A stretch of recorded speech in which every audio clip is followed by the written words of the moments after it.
The November air in Ottawa buzzed with anticipation as King Carl XVI Gustaf and Queen Sylvia of Sweden arrived for their third state visit to Canada in 2025. This was more than ceremony. It marked a turning point in the Canada-Sweden relationship. Swedish flags at Rideau Hall and a wreath at the tomb of the unknown soldier highlighted shared values, democracy, human rights, and the rule of law.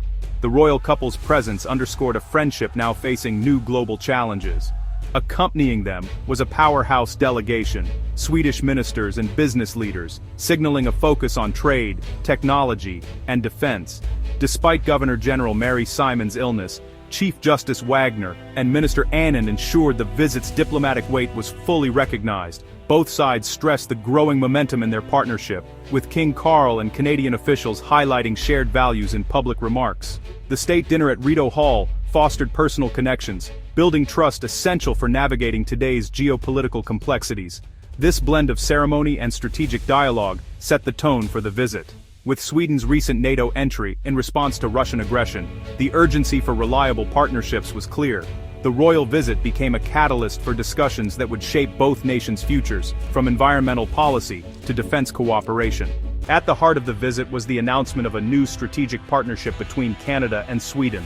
Unveiled by Prime Minister Mark Carney, this agreement aims to deepen cooperation in defense, trade, clean energy, and critical minerals. The partnership connects industries, strengthens supply chains, and builds resilience against global disruptions. It emphasizes research, life sciences, and innovation, reflecting both countries' progressive outlooks. The joint statement with Swedish Prime Minister Ulf Kristersson ensures the new initiatives complement existing Canada-EU agreements.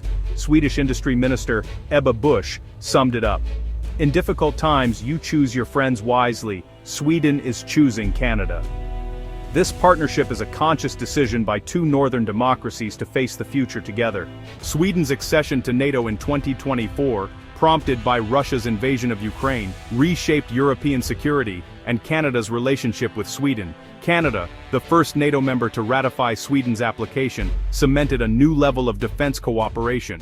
Now, as treaty-bound allies, both nations share responsibility for collective defense under NATO. Sweden's contribution to the Canadian-led NATO battle group in Latvia is a concrete sign of this new alliance.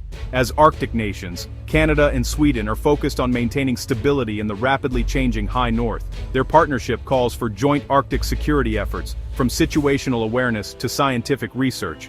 With Sweden and Finland in NATO, the Arctic Council's dynamics have shifted, making alliance cooperation central. Swedish Defense Minister Pal Johnson's visit highlighted practical discussions on capabilities, procurement, and interoperability. Sweden's advanced defense industry offers Canada new opportunities for modernization, especially in defending vast northern territories. Canada faces a critical decision replacing its aging CF-18 Hornet fighter jets amid rising global tensions. The choice has narrowed to two contenders, the American F-35A Lightning II and the Swedish Saab Gripen E. The F-35 offers stealth and alliance interoperability. The Gripen promises cost-effectiveness and operational flexibility. The Carney government's review of its F-35 commitment amid a tariff dispute with the U.S. opened the door for Saab's renewed pitch. The Swedish royal visit elevated the Gripen proposal from a sales pitch to a matter of high-level diplomacy.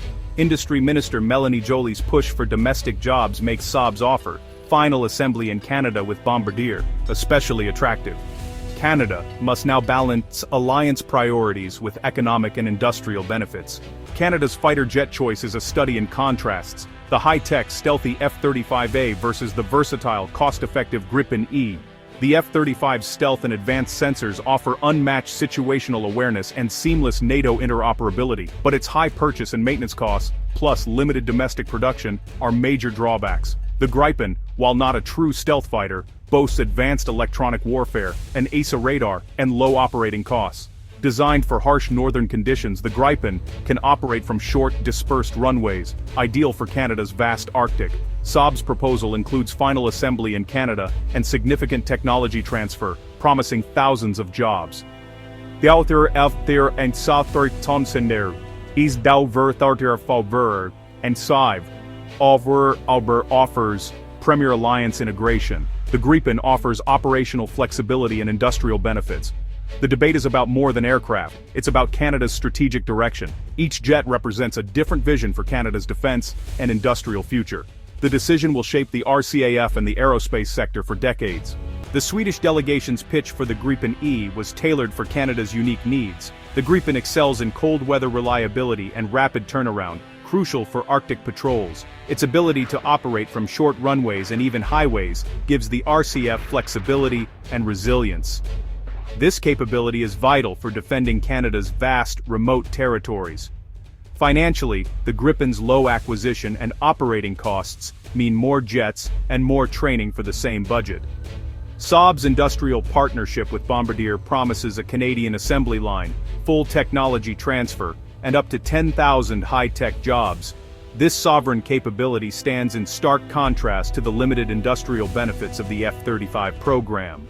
The Gripen offers as much about building Canada's aerospace future as it is about air power. The debate now centers on what kind of partnership and capability Canada wants. The fighter jet decision will shape Canada's military, economy, and alliances for generations. Choosing the F-35 means prioritizing deep interoperability with the US and NATO, ensuring seamless coalition operations and access to cutting-edge stealth. The Gripen, meanwhile, signals a pivot toward European partnerships and greater strategic autonomy. Saab's promise of domestic assembly, technology transfer, and thousands of jobs would boost Canada's aerospace sector and industrial independence.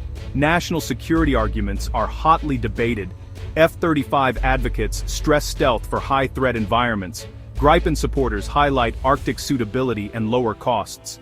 The choice forces Canada to confront its priorities: maximum alliance integration or a more self-reliant tailored solution. Each path has clear benefits and trade-offs. The F-35 offers premier technology and alliance ties, but at a high cost and with limited industrial return.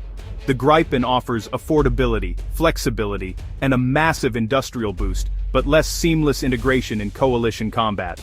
The government's decision will define Canadian air power for the next half-century. The Swedish royal visit did more than produce agreements. It reignited a national debate on Canada's defense and industrial future. The presence of the King and Queen elevated the Gripen proposal, ensuring it received serious consideration. The visit forced Canadians to weigh industrial benefits, technological sovereignty, and alliance priorities in a new light. With the F-35 review underway and US relations strained, the timing was perfect for a fresh look at alternatives. Sweden's message was clear. This is about more than jets. It's about a strategic partnership for the future. The visit gave Canada a clearer understanding of the stakes and the options. The final decision, F-35 or Gripen, will define Canada's military, alliances and aerospace industry for decades. Thanks to the Swedish Royals, Canada faces this choice with renewed clarity and purpose.